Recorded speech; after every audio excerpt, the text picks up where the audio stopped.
Bismillahirrahmanirrahim. Assalamualaikum warahmatullahi wabarakatuh. Saya Faiz Istikhori yang akan memaparkan tentang tanggapan atau perspektif saya terhadap buku ICT and Islam karya Prof. Muhammad Fauzan Nurdin. Menurut saya, buku ICT and Islam ini bisa kita berikan 3 kata, yaitu adalah interaktif, visioner, dan modern. Ketika kita membaca buku ini, kita akan diajak berpikir, kita diajak interaktif terhadap perspektif yang diberikan dalam buku ini. Karena terdapat perspektif-perspektif baru yang sesuai dengan data-data zaman sekarang. Dan juga kita diberikan penglihatan bahwa penulis buku ini adalah sangat visioner terhadap apa yang diberikan dalam buku ini, yaitu ketika kita mengetahui bahwa kalam dalam Al-Quran itu yang selama ini kita artikan adalah sebagai alat tulis, namun perspektif yang dikembangkan dalam buku ini oleh penulis adalah kalam itu diumpamakan sebagai komputer. Semuanya sedetail-detail mungkin terdapat dalam buku ini. Oleh karena itu adalah menurut saya itu pandangan yang sangat visioner. Dan dari situlah muncullah kata modern dalam buku ini. Karena di dalam buku ini juga terdapat pandangan-pandangan yang terdahulu namun dibandingkan dengan pendapat yang sekarang, yang diberikannya adalah pendapat-pendapat perspektif suatu hal yang lebih efektif dan juga dapat kita ambil perspektif itu. Oke, terima kasih atas ilmu yang diberikan melalui buku ICT and Islam ini. Salam saya Prof. Muhammad Fauzan Nurdin. Oke, menjawab pertanyaan yang diberikan pada tugas UAS ini, yaitu adalah pandangan terhadap islamisasi sains atau islamisasi pengetahuan menurut perspektif Syekh Muhammad Nauqib Al-Atas. Namun dalam pemaparan kali ini saya akan menyebutnya Al-Atas. Oke. Sebelum kita mengetahui apa sih islamisasi sains atau islamisasi pengetahuan, kita harus mengetahui latar belakang islamisasi sains. Oke. Dalam latar belakangnya, Syekh Muhammad Nauqib Al-Atas, yaitu Al-Atas, memberikan pemaparan bahwa ilmu pengetahuan yang diambil alih oleh Barat dari Islam dan dikembangkan berlawanan dengan nilai-nilai Islam. Barat mengasumsikan bahwa ilmu pengetahuan itu bebas dari nilai, bebas nilai. Namun Al-Atas memberikan pandangan terhadap ilmu pengetahuan yang ada ini tidak bersifat netral, akan tetapi syarat nilai. Ilmu pengetahuan kontemporer dibentuk dan dikembangkan sesuai dengan nilai-nilai kebudayaan Barat. Di dalamnya terdapat ide nilai, kebudayaan, keyakinan, filsafat, agama, doktrin yang berupa spekulasi yang semuanya bertentangan dengan nilai-nilai dalam Islam. Oleh karena itu, Al-Atas memandang bahwa peradaban Barat tidak layak untuk dikonsumsi sebelum diseleksi terlebih dahulu. Pengembangan ilmu di Barat dengan tradisi dan kultur yang berada dengan kultur Islam yang berbasis ajaran normatif yang tersurat dalam Al-Quran dan hadis. Namun Muslim secara tidak sadar mengambil alih begitu saja ilmu pengetahuan tersebut dan berakhir yaitu kebingungan, skeptisisme, dan ketergantungan pada pengetahuan Barat.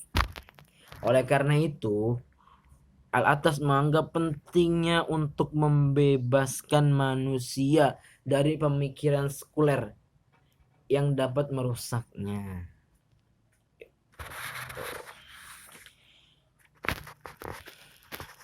dari latar belakang yang sudah dipaparkan, Syekh Muhammad Nauqib Al-Attas memberikan konsep Islamisasi yang akan dijelaskan olehnya, yaitu adalah Islamisasi adalah pembebasan manusia pertama dari magis, mitologis, animistis, national culture, dan kemudian dari kontrol sekuler atas nalar dan bahasanya. Oleh karena itu manusia dalam wujud fisiknya cenderung sekuler dan lupa terhadap hakikat dirinya dan tidak adil terhadapnya. Jadi manusia itu wujud fisiknya cenderung sekuler dan lupa terhadap hakikat dirinya dan juga seringkali tidak adil terhadapnya. Oke. Ilmu pengetahuan yang dikembangkan oleh peradaban barat telah menimbulkan kerusakan karena dikembangkan atas pandangan hidup, budaya, dan peradaban barat yang dipengaruhi olehnya gitu. Jadi kenapa merusak? Karena dikembangkan oleh pandangan hidup, kebudayaan, dan peradaban mereka, orang-orang barat. Jadi menurut Al-Attas harus ada yang dihilangkan dalam Islamisasi ini, elemen-elemen yang harus dihilangkan, yaitu yang pertama, mengandalkan akal untuk bimbingan kehidupan manusia. Yang kedua, bersifat dualistik terhadap realitas dan kebenaran. Yang ketiga, menegaskan aspek eksistensi yang memproyeksikan kehidupan sekuler. Menegaskan aspek eksistensi yang memproyeksikan terhadap kehidupan sekuler. Yang keempat, membela doktrin humanisme. Yang kelima, menjadikan drama dan tragedi sebagai unsur-unsur yang dominan dalam fitrah dan eksistensi manusia. Nah, 5 elemen ini yang harus dihilangkan menurut Al-Attas dalam konsep Islamisasinya. Oke. Setelah tadi kita dipaparkan dengan latar belakangnya, kemudian diberikan konsep oleh Syekh Muhammad Nauqib Al-Attas, yaitu menghilangkan 5 elemen-elemen penting. Nah, oke. Dan juga di sini diberikan cara yang saling terkait dalam pelaksanaan Islamisasi ilmu pengetahuan, yaitu adalah mengisolir unsur-unsur dan konsep inti, yaitu kunci yang membentuk budaya dan peradaban barat. Unsur-unsur ini apa saja yang tadi saya sebutkan? Itu 5. Nah, yang kedua, cara yang paling terkait dalam pelaksanaan Islamisasi pengetahuan, yaitu adalah memasukkan unsur-unsur Islam beserta konsep-konsep kunci dalam setiap bidang ilmu pengetahuan yang saat ini, yaitu yang relevan juga. Oke. Oleh karena itu, Muhammad Nauqib Al-Attas memberikan 5 faktor yang menjiwai budaya dan peradaban barat. Yang tadi yang sudah disebutkan adalah menjadikan akal untuk membimbing kehidupan manusia, bersikap dualistik terhadap realitas dan kebenaran. Yang ketiga, menegaskan aspek eksistensi yang memproyeksikan terhadap kehidupan sekuler. Yang kelima, yang keempat, yaitu membela doktrin humanisme. Dan yang kelima, menjadikan drama dan tragedi sebagai unsur yang dominan dalam fitrah kemanusiaan.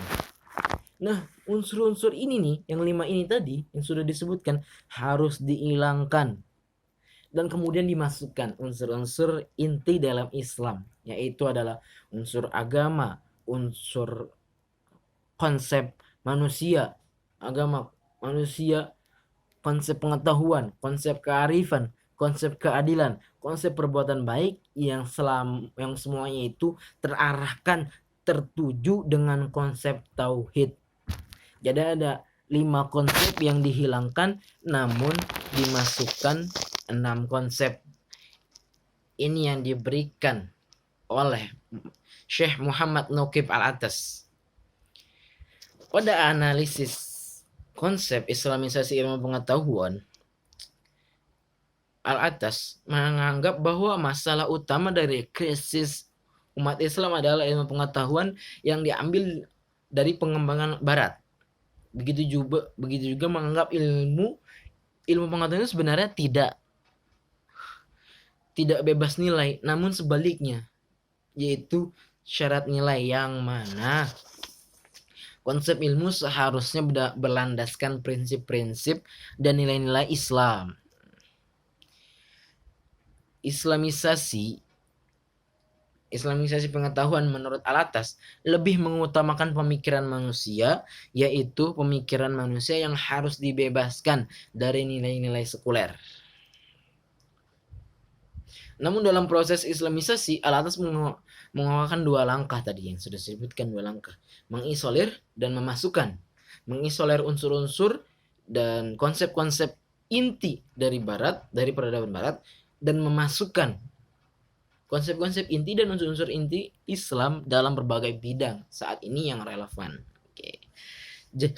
Jadi setelah kita mempelajari semuanya dari latar belakangnya, terus juga diberikan konsep dan juga cara pelaksanaannya, dan Syekh Muhammad Naqib Al-Atas memberikan limitasi batasan dalam ilmu pengetahuan ini. Ilmu pengetahuan yang mana dulu yang harus kita islamisasikan, yaitu ilmu pengetahuan kontemporer lah yang harus kita islamisasikan, karena ilmu pengetahuan kontemporer lah yang menurutnya berisi ide-ide, nilai-nilai, kebudayaan, keyakinan, filsafat, agama, dan doktrin berupa spekulasi yang semuanya bertentangan dengan nilai-nilai dalam Islam. Jadi kesimpulannya adalah latar belakang munculnya gagasan Islamisasi menurut Al-Atas karena ilmu pengetahuan kontemporer lah yang mengandung nilai-nilai sekuler yang bertentangan dengan nilai-nilai dalam Islam, sehingga penerapan dalam kehidupan umat Islam membawa dampak negatif. Oke. Menurut Al-Atas, Islamisasi adalah islamisasi pembebasan manusia pertama dari magis, metodologis, animistis, nasional kultur, dan kemudian dari kontrol sekuler atas nalar dan bahasanya. Itu. Jadi dari semua pembahasan di awal dapat disimpulkan bahwa ilmu kontemporer sajalah yang harus diislamisasikan. Adapun cara-caranya yaitu menghapus 5 elemen penting dalam Islamisasi pengetahuan yang tadi sudah dipaparkan, adalah mengandalkan akal terhadap bimbingan kehidupan manusia, kan? Dan juga berpikir dualistis terhadap realitas dan kehidupan, terhadap kehidupan yang yaitu kebenaran, dan juga menegaskan konsep eksistensi yang memproyeksikan kepada kehidupan sekuler, membela doktrin humanisme, dan menjadikan drama-drama yang begitu dominan, menjadikan drama-drama dan tragedi yang mendominan sebagai unsur dominan dalam fitrah kemanusiaan. Jadi itu semua harus dihapuskan dan diganti dengan konsep agama, konsep manusia, konsep pengetahuan, konsep kearifan, konsep keadilan, konsep perbuatan baik yang semuanya mengarah kepada ketauhidan.